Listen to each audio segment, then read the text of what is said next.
Here's a short clip from Diary of a CEO that makes a really useful point about earning more money.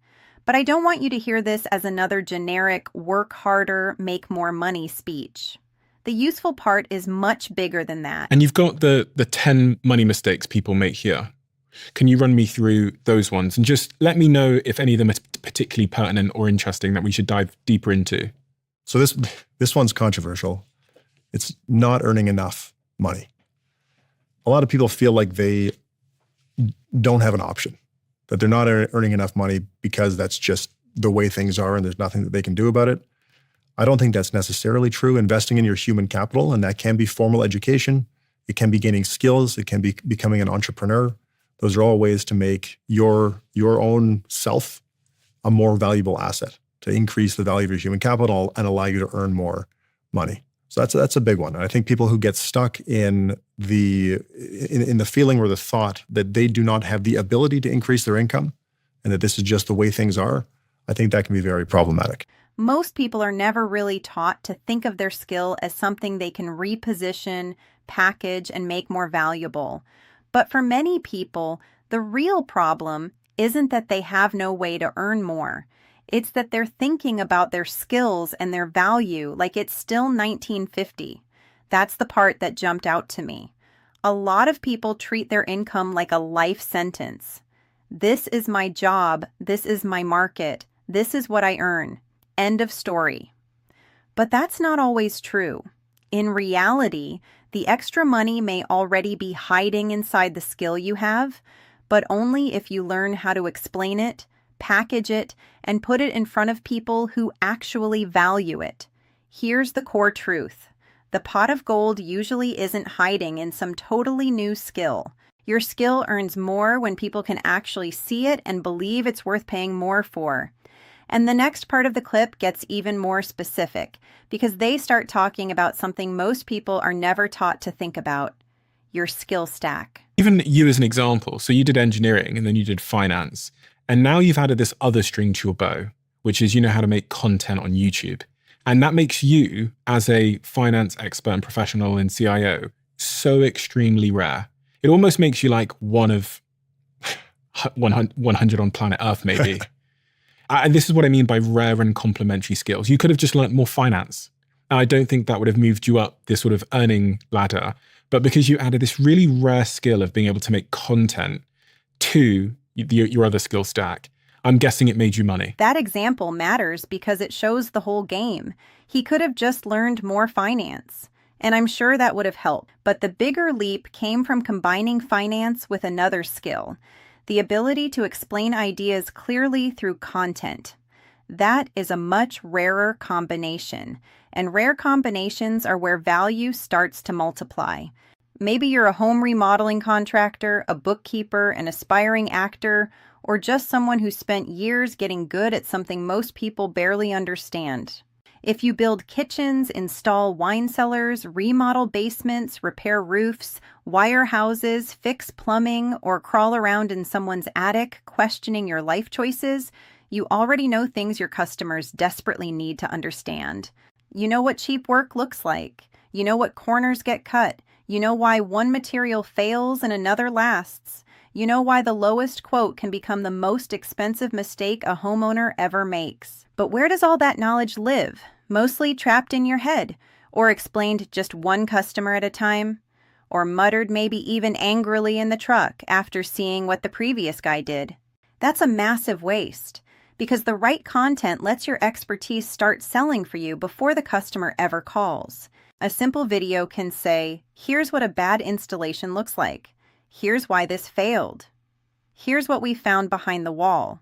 Here's the difference between the cheap version and the version you won't regret in 3 years. That kind of content builds trust.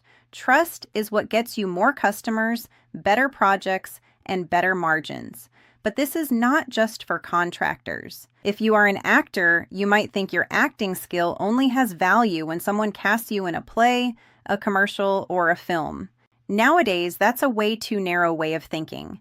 Acting is at its heart a form of communication. It is presence, it is timing, it is voice control, it is the ability to hold attention. Those skills can be used in a lot of ways: creating your own content, narrating videos, presenting for businesses, making educational content more interesting, or helping companies that desperately need someone on camera who doesn't look like they're being held against their will. This applies to less obvious skills too. Think about a bookkeeper, admin person, or even an office manager. I can hear the objection already. But I just deal with invoices, receipts, emails, spreadsheets, follow-ups, and all the boring stuff.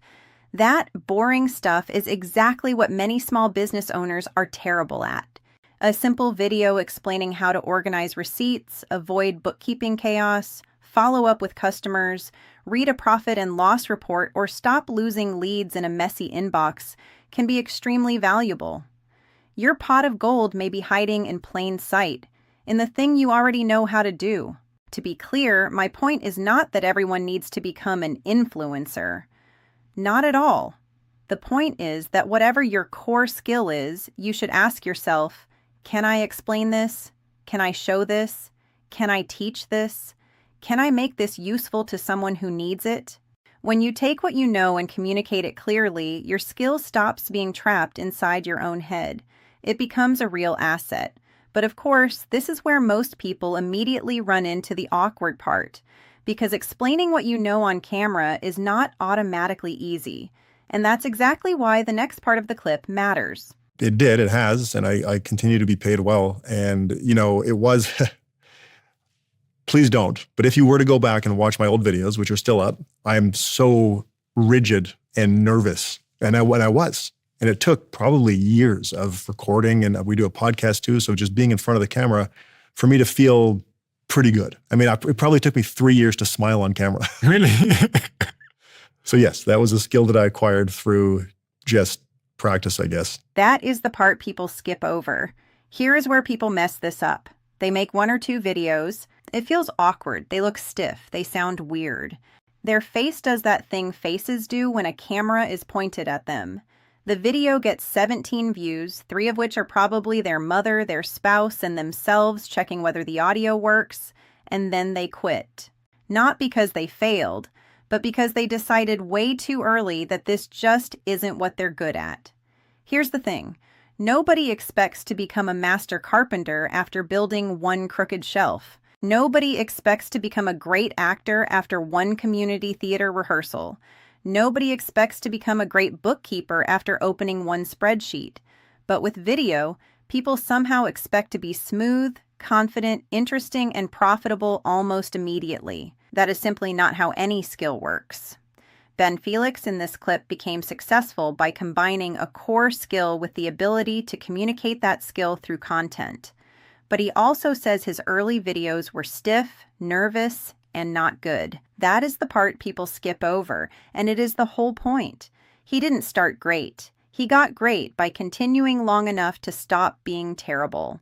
That's not glamorous, and it's a bit embarrassing, but that's what separates the people who eventually win from the people who quit while they still suck. For skilled business owners, this matters a lot. Most of your competitors probably still think marketing means having a logo, a Facebook page, and a website that says quality craftsmanship 17 times while proving absolutely nothing. There's your opportunity right there. You don't need to become famous. You don't need to go viral. You don't need to become a movie star. You just need to become the person in your market who explains the work better and more frequently than your competitors. Show the before and after. Show what good work looks like. Explain the mistakes others make. Point out hidden problems people miss. Teach the customer what to look for. Say what the cheap quote is leaving out. Show why your way costs more but fails less. That's how you stop competing only on price. Because when a customer understands the difference, they are less likely to choose the cheapest person with a ladder, a business card, and a suspiciously confident handshake.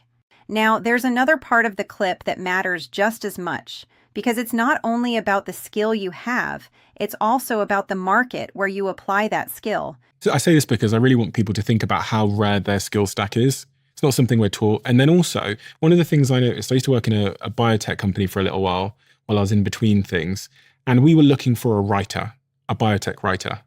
Now, the other writers that we hired at our other companies might have been paid, I don't know, $50,000, whatever it is. For a biotech writer, we would pay them $250,000. And the only difference is the biotech writer had like some base, they didn't have to go to medical school. They just needed experience in writing about biotech. Yep. And it 5x'd their earnings. That is a perfect example. Same basic skill, writing, very different market, very different value. A general writer may be useful, but a writer who understands biotech, or at least understands how to write clearly about biotech, is much rarer. And because that market is more valuable, the same base skill can suddenly be worth far more. That is why get better at your skill is only part of the answer. Sometimes the better question is, where is this skill worth more? Who values it more? Who has a more expensive problem that this skill helps solve?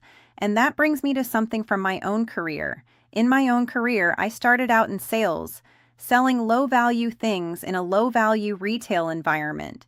The big shift happened for me when I took that same sales skill and applied it to higher-value products and higher-value customers. The skill mattered, but the market mattered just as much, maybe more. And the clip makes that same point with marketing. And even me, the first part of my career was marketing. I was helping Uber and fizzy drinks company and dress seller company sell their dresses. As I just said, the second little stop I took in my career was helping biotech companies with marketing that are about to IPO. My first contract with one of those companies was worth $8 million, 6 months work. And it was a real pivotal moment in my career where I go, it's not just the skills you have, it's like where the market and industry where you sell those skills can wildly change your, as you say on that card, your earning potential. That is the bigger lesson here. You earn more when you combine a valuable skill with better communication and put it in front of the right people. So if you're good at what you do, but nobody sees it, nobody hears it, and nobody understands why it matters, you're not just missing visibility. You're missing the leverage that turns skill into money. You are looking in the wrong direction for your pot of gold. Your expertise is sitting there like a powerful tool locked in the basement where nobody sees it and nobody gets to use it. Publishing content is how you begin to unlock it. Not overnight, not from one video, not because the algorithm suddenly sprinkles fairy dust on your business, but because over time, useful content compounds. Your confidence improves, your message gets sharper, your customers get smarter, your authority grows, and eventually people start calling you already half convinced that you are the right person. That's the game. That's the big win. Not fame, not viral nonsense. Leverage. Turn what you know into trust. Turn trust into more customers. Turn more customers into a business that actually grows. Stop leaving your best sales asset, you, by the way, locked in the basement while your competitors keep winning jobs they're not even better at.